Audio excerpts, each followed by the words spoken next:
Hello and welcome back to Talking Europe. His institution was recently dismissed as preposterous by The Economist newspaper. Other media have variously called it much maligned and ignored. But my guest insists that the body he heads gives Europe's regions an important voice in Brussels. Karl-Heinz Lambertz is the president of the Committee of the Regions. Founded in 1994, the COR has 350 members. They are regionally and locally elected representatives from the 28 EU countries. The institution's role is consultative, but it does influence some legislative decisions of the European Commission. Karl-Heinz Lambertz is a Belgian politician. He is a senator representing Belgium's German-speaking community.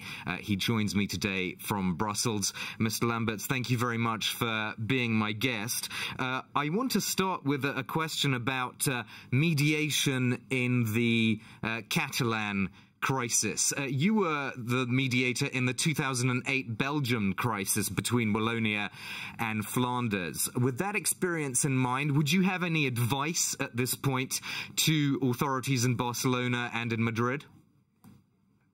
One point is fundamental. You can only have a mediation if the two parts want to have it, and that is not the case on the moment in Spain. So there is no reason for a mediation, but perhaps it can change in the next times. But the best way is always that Catalans and Spanish politicians come back to the table of negotiation and discuss together. Of course, you've called for dialogue before, but what exactly do you mean by dialogue? On what basis do you think it should happen? There are two requirements. We have the rule of law, the existing or the changes you negotiate, and on the other hand, you have the use of force. I think in the situation we are living now in Spain, the most important aspect is to speak to each other. Catalonia and Spain have a long experience of negotiations. In the past, they negotiated a statute of autonomy, but in 2006 the compromise failed, and since this time there are no discussions, and then we have a bad evolution on the both sides. Today, the principle of negotiation must come back to the people who are living this complicated situation. The European Union keeps saying that this is an internal Spanish affair, of course, but that approach doesn't bring the solution any closer.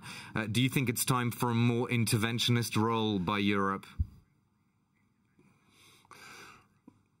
Europe has not to intervene, but Europe has to be present, because all things happening somewhere in Europe, in one of the European regions, are also European challenges. Europe is a union, and in a union you can never say a problem must be taken apart and only resolved by the people who are concerned. No, they have to work, they have to find solutions, but the European Union is a frame where this solution can be found. And if the experiences of other European regions can help a little bit to find solutions in Spain, then it would be very, very good. And let me ask you about would also possible to. Let me ask you about that, particularly between the two regions in your own country, Wallonia and Flanders. Is there anything in that negotiation in 2008 that could be applied to this situation, obviously bearing in mind that Belgium is a federal state and Spain is a unitary state? But can you take away anything from your experience of 2008 and put it into the Spanish Catalonian context? That is exact, that Belgium is a federal state and Spain is not a federal state, but Spain is a state with a great regionalization and asymmetric regionalization, and so they have some experiences with this kind of situations. But one thing is clear: you can never take a solution in one country and transfer the solution in another one, because each situation is different.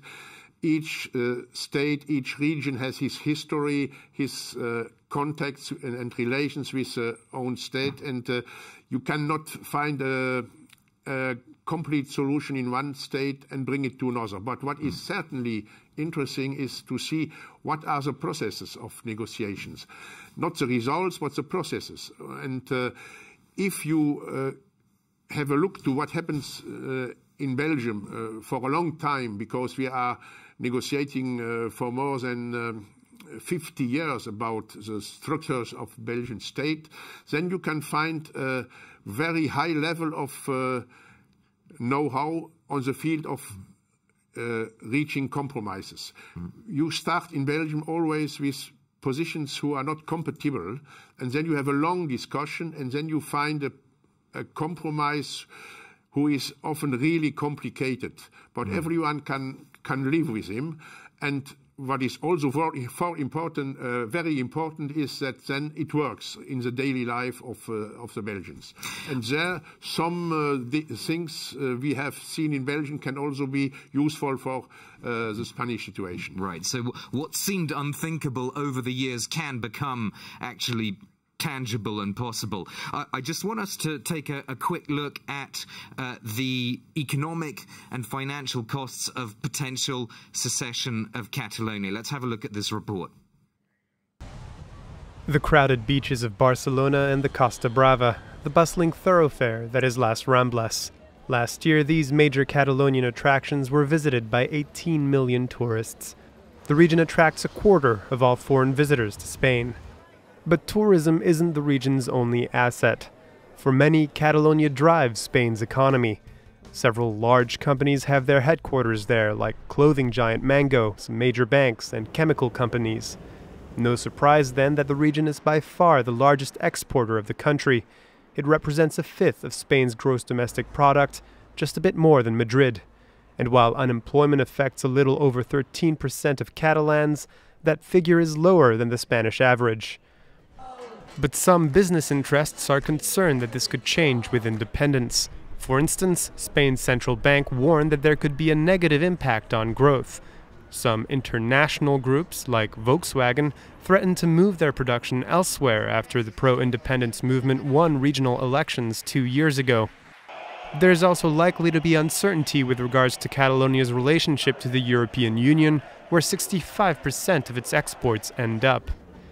Catalonia also carries a heavy burden, its debt, worth over 75 billion euros and 35% of its GDP. Ratings agencies have given it a speculative grade, meaning that Catalonia does not have direct access to financial markets. Karl-Heinz Lambertz, what would it mean to you if Catalonia became a region outside the European Union? Catalonia is a region inside of the European Union, and nobody in Catalonia wants to go out of the European Union. But if Catalans will become independent, then they cannot stay automatically in the European Union. That is a question of the framework of the European treaties. And they need an unanimous decision of all existing partners in the European Union for becoming member. But the problem is, first of all, a problem of relations inside Spain. And we have also the question of economic situations and transfers of funds and tax results. That is a question we have in all states. In Germany, you have these discussions. You have it also in Belgium. You have it in French, in Italy. It is always difficult to find a solution if you are speaking about money, but it must also be a part of the compromise. You can discuss about competences, about autonomy, and then you must also discuss about financial issues and also about solidarity. And solidarity is a question that is important inside the state, but it's also a question in whole Europe, because the cohesion policy, for example, is a big element of solidarity between European regions. Well, you say that, but one could also argue that that regional funding has contributed to a lack of solidarity. What I mean by that is EU funding, which has helped Catalonia to develop innovation, research and development, things like that, has perhaps led to a sentiment that we Catalans no longer need Madrid. We need Brussels because it gives us some kind of recognition and money, but we don't need Madrid. So perhaps indirectly regional policy from the EU might have somehow encouraged this separatist feeling, do you think? No, I don't think that is the situation. The solidarity from Europe to Spanish regions and other regions in Europe was always a part of a cohesion approach, and you cannot find a solution inside a state if you have the opinion that you can change the national capital by the European one. No, we have the national level, we have the regional level, we have the European level. They must be really interconnected by a multi-level governance approach, and saying Madrid must be replaced by Brussels is not a real perspective. But some of your words that you've used would seem to encourage that idea of strong municipalities, strong local identities, and perhaps inevitably that does lead to a sentiment against central authorities. And just earlier, not so long ago, you made a speech which said, cities and regions are Europe. We are Europe. So aren't you encouraging in some way this sentiment which is leading to an anti-centralization feeling? I am deeply convinced that Europe must be bring to the level of the local and regional authorities. People are living in their villages, cities and regions. And the European policy, who is very important for the great challenges of the 21st century, must become on this level, and people must live this policy as a real added value on intellectual, economical, and also sentimental levels. That is Europe. And so the empowerment of regions and cities is very important for the future of Europe. Nonetheless, yeah. we do see a backlash against this idea from nation states now, whether it's in Rome, in London, in other European capitals. Do you see a domino effect, as some Spanish politicians have said, from what's happening in Catalonia, perhaps a Europe of mini states eventually taking shape? And would regional policy be a factor in creating that? No, I'm sure that we will have more regional developments in many states in Europe. Greater autonomy for regions will be a good thing for many regions in Europe. But I don't see Europe where we have now 70 or 80 new states. No, the national states have an important role to play, but it must happen in a harmonious way with European decisions, national decisions, and regional decisions. And the more important of all things is that people have good political results in their regions and in their cities. Just a question about your own country. We sort of touched on this before, but the Flemish nationalists are determined to push forward with more autonomy after the Belgian elections in 2019. And some people have said this could lead to a situation where Belgium effectively ceases to exist because autonomy would be so huge that the state wouldn't really mean anything anymore. Do you share that view or that worry? Belgium is a state with big conflicts between Flemish and French-speaking peoples since the beginning. And in the second part of the 20th century, we transformed Belgium in a federal state. We did it in 6 steps. We had 6 big reforms about the structure of the Belgian federalism framework, and it is sure that we will have some more negotiations in the future. A federal system is always in evolution, and it is important that compromise represent something what can be accepted by all parties. And in Belgium, we have still discussions about a deepening of the federal system with more autonomy, with other financial relations between the different parts.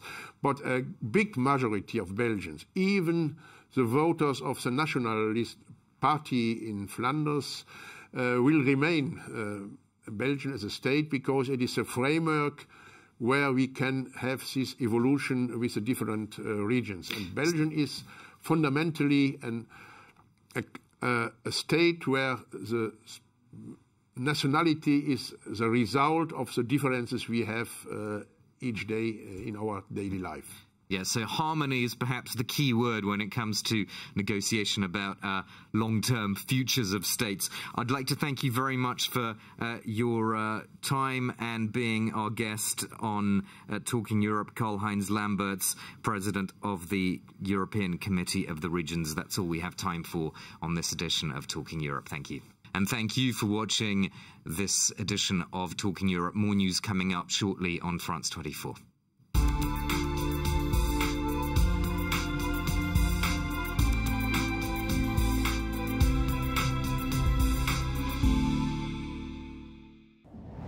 My name is Jessica Saltz and I'm the Berlin correspondent for France 24. You can find my coverage of German news from here in the capital and beyond on France 24's news programmes, and also online at france24.com. Jessica Saltz, one of the 160 France 24 correspondents around the world.